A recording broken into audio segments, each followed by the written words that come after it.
Laut Cina Selatan di mana Indonesia memiliki zona ekonomi eksklusif kembali tegang. Laut yang diprediksi memiliki cadangan minyak dan gas 7.000 triliun rupiah itu menjadi rebutan. Tiongkok dicurigai mengincar kawasan tersebut untuk mendapatkan sumber energi baru. Dalam diskusi di kanal YouTube Korps Alumni Himpunan Mahasiswa Islam Rabu siang, beberapa pengamat mengingatkan pemerintah Indonesia untuk melakukan strategi geopolitik. Pemerintah didorong untuk memperhatikan perkembangan situasi Natuna.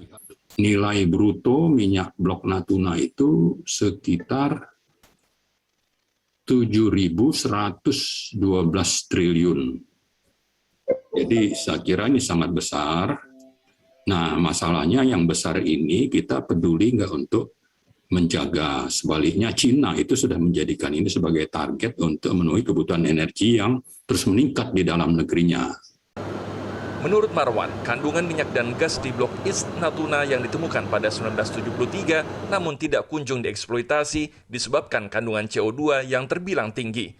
Tidak ada negara investor yang mau membantu Indonesia tanpa dukungan insentif pajak pemerintah. Natuna perlu digerakkan untuk menunjukkan kedaulatan negara. Direktur Eksekutif Global Future Institute Hendrajit mempunyai pandangan hampir senada.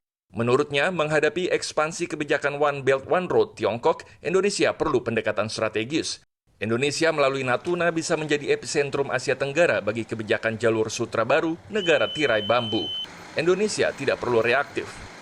Jadi sebetulnya kita dalam posisi yang cukup strategis menjadi epicentrum minimal di ASEAN di dalam membangun bargaining atau yang disebut balancing strategi itu.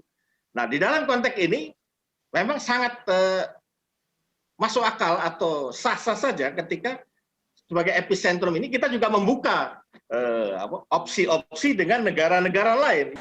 Indonesia yang masih kekurangan alat utama sistem persenjataan atau alutsista maritim tentu perlu berpikir dua kali menghadapi Tiongkok. Menurut pengamat pertahanan Koni Rahakundini, apabila Indonesia mengambil langkah konfrontasi, maka pemerintah perlu menyediakan sejumlah alutsista yang ideal. Jadi pertanyaannya, Indonesia tuh mau kemana? Coba ulangi lagi pertanyaan kepada diri kita sendiri. Mau jadi ruling power kah? Mau jadi rising power kah? Atau tetap mau menjadi emang gue pikirin power yang kaget-kaget terus tiap saat ada kejadian gitu. Nah, kalau kita mau jadi ruling power, kita mesti punya sistem thinking, berpikir negara ini mau kemana sih dengan misalnya menjadi visi poros maritim dunia. Visinya tuh mesti jelas. Koni masih memberikan pilihan lain bagi Indonesia, berkompromi dengan diplomasi. Menurutnya, menghadapi Tiongkok yang semakin superpower tidak cukup dengan perdebatan perlu tidaknya pengadaan alutsista.